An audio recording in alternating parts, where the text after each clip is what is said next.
ఇప్పుడు మనకి ర్యాపిడో అనగానే బైక్ టాక్సీ గుర్తొస్తుంది. కానీ ఈ కథ మొదలైంది పూర్తిగా వేరే కోణంలో. ఓలా ఊబర్ ఎంపైర్ ని ఛాలెంజ్ చేసిన ఒక ముగ్గురు ఫ్రెండ్స్. ఒక పక్క ఊపు మీదన్న ఓలా, మరో పక్క అమెరికా నుంచి వచ్చిన ఊబర్. ఇద్దరు కలిపి ఇండియన్ మార్కెట్ ని ఏలుతున్నాయి. వందల కోట్ల పెట్టుబడులు, బిగ్ డిస్కౌంట్స్, డ్రైవర్స్ కి ఇన్సెంటివ్స్, కస్టమర్స్ కి ఆఫర్స్. ఈ రెండు బ్రాండ్ల మధ్య యుద్ధం జరుగుతుంటే ఒక మూలన బెంగళూరులో ముగ్గురు యువకులు అరవింద్ సాంకా, పవన్, రిషిక్ గమనించిన ఒక చిన్న విషయం వాళ్లకు జీవితాన్నే మార్చేసింది. వాళ్ళ యాక్చువల్ బిజినెస్ ద క్యారియర్, అంటే ట్రక్ లాజిస్టిక్ కంపెనీ. వీళ్ళ సేల్స్ టీమ్ ఎక్కడికి వెళ్ళినా బైక్స్ మీదే తిరుగుతూ ఉన్నారు. ట్రాఫిక్ లో త్వరగా పోతున్నారు, ఖర్చులు తక్కువ అవుతున్నాయి, ఫాస్ట్ గా కూడా వెళ్తున్నారు. ఇక్కడే వాళ్లకు ఒక ఐడియా వచ్చింది. ఏంటి, ఈ బైక్ ఒక మ్యాజిక్ లాగా యూజ్ అవుతుంది అని, మన బిజినెస్ కు బాగా ఉపయోగపడుతుందే అని ఒక ఆలోచన వాళ్ళకు వచ్చింది. అక్కడే ఈ ఆలోచన పుట్టింది.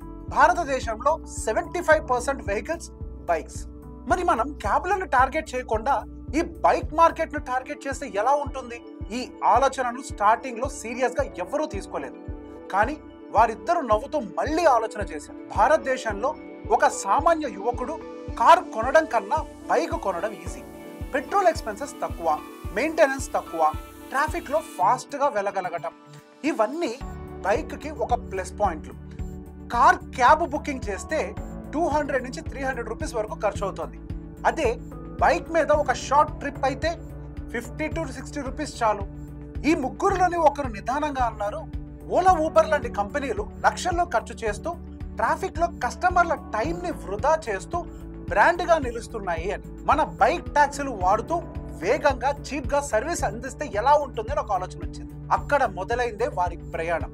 ఒక నార్మల్ అబ్జర్వేషన్ ఒక ఐడియాగా మారింది. వాళ్ళు ఊహించినది ఏంటంటే, ఈ చిన్న బైక్ ఐడియా ఓలా ఊబర్ లాంటి దిగ్గజాలను షేక్ చేస్తుంది అని. ర్యాపిడో అని ఒక పేరు ఆలోచించారు. ఆ పేరు వినగానే స్పీడ్ గుర్తొచ్చేలా ఉండాలి కదా. వాళ్ళు ఒక పెద్ద మార్కెట్ ని ఛాలెంజ్ చేయాలని డిసైడ్ అయ్యారు. కానీ వాళ్ళ దారి అసలు ఈజీగా ఉండదు. వెంచర్ క్యాపిటలిస్టులు రిజెక్ట్ చేశారు. స్టార్ట్అప్ చాలా స్లోగా మూవ్ అవుతుంది, ఎన్నో డౌట్స్. కానీ ఒక్క నమ్మకం, బైక్ ఈజ్ ఫ్యూచర్ అన్న ఒక్క నమ్మకం వారిని నిలబెట్టింది. అక్కడే మొదలవుతోంది ఒక స్టార్ట్అప్ సక్సెస్ స్టోరీ. ఒక చిన్న బైక్ రైడ్ ఇండియాలో ఉన్న పెద్ద ప్లేయర్స్ ని ఎలా దించేసిందో తెలుసుకోవాలి అని అంటే మనం ఇంకొక చాప్టర్లోకి వెళ్లాల్సిందే. టైం మారింది. ద క్యారియర్ అనే ఒక ట్రక్ స్టార్ట్అప్ ని ముగ్గురు ఫ్రెండ్స్ సక్సెస్ఫుల్ గా నడుపుతున్నారు. డెలివరీ, ఫ్లిప్కార్ట్ వంటి పెద్ద పెద్ద క్లయింట్స్ తోటి ఆర్డర్లు కూడా వస్తున్నాయి. వాళ్ళకి ప్రాఫిట్ వస్తుంది, కానీ స్పీడ్ గా లేదు. అరవింద్ ఓ రోజు మాటల్లో అన్నాడు, మనం సేఫ్ బిజినెస్ చేస్తున్నాం కానీ అంత గ్రోత్ లేదు. ఇది గ్యారంటీడ్ బిజినెస్ కానీ ఇంట్రెస్టింగ్ గా లేదు. మనకి స్పీడ్ కావాలి అన్నాడు. అప్పటికే ఒక అబ్జర్వేషన్ చేశారు. వాళ్ళ స్టాఫ్ ఎక్కడికి వెళ్ళినా బైకుల మీద వెళ్తున్నారు. అక్కడ వాళ్ళకు ఒక క్లారిటీ వచ్చింది, బైక్స్ ఇవే ఇండియాకి ఫ్యూచర్. తర్వాత వాళ్ళు చూసిన రెండో పెద్ద విషయం, ఇండియా క్యాబ్ మార్కెట్ లో బూమ్ అవుతోంది. ఓలా టాక్సీ ఫర్ షూర్ అనే ఒక కంపెనీని పర్చేస్ చేసింది.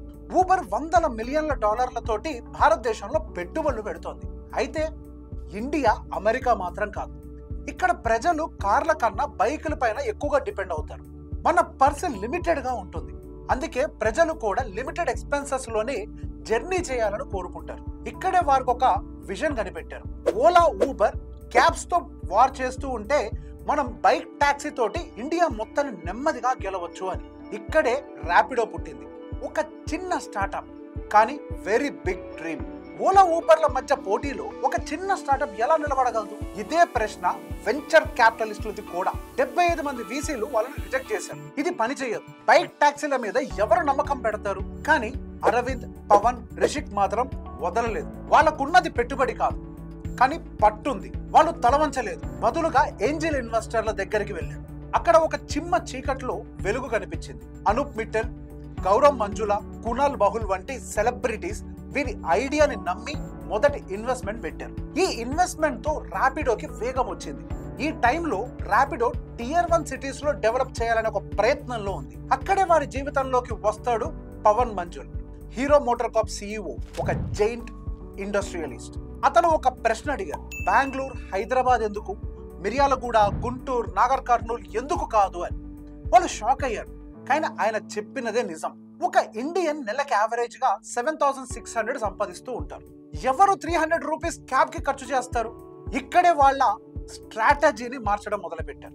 ఓలా ఊబర్ టియర్ 1 సిటీస్ కి, ర్యాపిడో భారతీయ హృదయానికి. వాస్తవానికి ర్యాపిడో 3 సంవత్సరాలు నష్టంలోనే నడిచింది. 2016లో స్టార్ట్ అయిన ర్యాపిడో బైక్ రైడ్లు రోజుకి కేవలం 500 మాత్రమే ఉన్నాయి. ఆ రైడ్ల మీద వచ్చే మొత్తం ఎలాగో చిన్నది, కనీసం ఖర్చులకి రావు. డ్రైవర్లకు ఇన్సెంటివ్స్, టెక్నాలజీని ఇంప్రూవ్ చేయాలి, బ్రాండింగ్ చేయాలి, లీగల్ ఇష్యూస్ తో పోరాడాలి. వీటి అన్నిటితో ఫైట్ చేయాల్సి వచ్చింది. అయినా వాళ్ళు గేమ్ ని వదలలేదు. వాళ్ళ లక్ష్యం clear, growth first, profits next. In between వాళ్ళు చాలా సమస్యలు ఎదుర్కొన్నారు. స్టేట్ ట్రాన్స్పోర్టేషన్ ఆఫీసర్స్ ప్రశ్నించారు, బైక్లతో టాక్సీ ఎలా నడుపుతారు అని. ఇది ఇల్లీగల్ అని చెప్పారు. ఇలా రాష్ట్రాల్లో బైక్ టాక్సీలను నిర్బంధించారు, ఫైన్లు వేశారు, డ్రైవర్లను బెదిరించారు. యాప్ ని ప్లే స్టోర్ నుంచి తీయాలన్న కేసులు కూడా వాళ్ళ మీద వచ్చాయి. మహారాష్ట్ర, తమిళనాడులో ఇబ్బందులు ఎక్కువగా ఎదురయ్యాయి. కానీ ర్యాపిడో ఒక క్లారిఫికేషన్ ఇచ్చింది, మేము అగ్రిగేటర్లు కాదు, మేము సాఫ్ట్వేర్ ప్లాట్ఫామ్ మాత్రమే, మేము డ్రైవర్లను కనెక్ట్ చేస్తున్నాము అంతే అని. ఈ లూప్ హోల్ వల్ల కొన్ని చోట్ల నెమ్మదిగా ముందలకైతే వెళ్ళగలిగారు. కానీ లీగల్ గా ఎప్పుడు ఇది తలకిందులయ్యే ప్రమాదంగానే ఉంది. ర్యాపిడో ఏదైనా సాధారణంగా ముందలకు వెళ్లే టైంలో ఒక వీడియో వైరల్ అవుతుంది. ఒక ర్యాపిడో డ్రైవర్ బైక్ నడుపుతూ యూట్యూబ్ చూస్తున్నాడు. జనం షాక్ అయ్యారు. సోషల్ మీడియా మొత్తం కోడే కూసింది. ఈ కంపెనీకి సేఫ్టీ లేదని ఒక ట్యాగ్ రావటం మొదలైంది. ఇక్కడే మరో బలహీనత బయటపడింది. వాళ్ళ డ్రైవర్ ఆన్ బోర్డింగ్ కూడా సరిగ్గా లేకపోవటం. కేవలం driving licence, RC, Aadhaar card చాలు అని చెప్పారు. కేవలం 10 నిమిషాల్లోనే డ్రైవర్ గా జాయిన్ అయ్యే అవకాశం ఇచ్చారు. ఇవే ఎక్కువ సమస్యలకు కూడా దారితీస్తున్నాయి. ఇతర కంపెనీలు ఓలా అండ్ ఊబర్ డ్రైవర్ నుండి ప్రతి రైడ్ కి కమిషన్ తీసుకుంటే, ర్యాపిడో మాత్రం డ్రైవర్ కి ఒక ఫిక్స్డ్ ఫీజు మాత్రమే పెట్టింది. ఫర్ ఎగ్జాంపుల్, ఆటో డ్రైవర్ కి రోజుకి 9 రూపీస్ నుంచి 29 రూపీస్, అదే ఒక క్యాబ్ డ్రైవర్లకి అయితే ఒక 500 రూపీస్, అది కూడా 10,000 రూపాయల సంపాదన తర్వాతే. ఇది ఫస్ట్ లో డ్రైవర్లకు బాగా నచ్చింది. కానీ కంపెనీకి ఇది ఒక రెవెన్యూ లిమిటేషన్ గా మారిపోయింది. ఒక డ్రైవర్ ఎన్ని రైడ్లు చేసినా ర్యాపిడోకి వచ్చే డబ్బు మాత్రం ఒక్కటే. ఒక రకంగా రెవెన్యూ గ్రోత్ ట్రాక్ లో లేదు. రేపటి రోజు డ్రైవర్స్ కౌంట్ సాచురేషన్ అయ్యాక లాభాలేముంటాయి? కంపెనీ ఎలా బ్రేక్ ఈవెన్ అవుతుంది? ఇది ఒక పెద్ద ప్రశ్నగా మారింది. 2020 తర్వాత ర్యాపిడో ఒక డేరింగ్ నిర్ణయం తీసుకుంది. బైక్ టాక్సీ మీద మాత్రమే ఆధారపడకుండా ఆటోస్, క్యాబ్స్, డెలివరీ సర్వీసెస్ కూడా ఎంటర్ అయింది. ఆటోలో నమ్మి యాత్ర మోడల్ ని తీసుకొని వచ్చారు, అంటే ఒక డే ఫీస్ మోడల్. క్యాబుల్లో కూడా కొత్తగా ఒక 500 రూపీస్ ఫిక్స్డ్ గా చేయడం వల్ల డ్రైవర్లకు కూడా ఒక ఊరట దొరికింది. మరోవైపు స్విగ్గీ, జెప్టో, బిగ్ బాస్కెట్ వంటి కంపెనీలతోటి ఒక పార్ట్నర్షిప్ చేస్తూ డ్రైవర్ కి ఎక్స్ట్రా ఇన్కమ్, ర్యాపిడోకి కొత్త రెవెన్యూ స్ట్రీమ్ జనరేట్ అయ్యేలాగా చేశారు.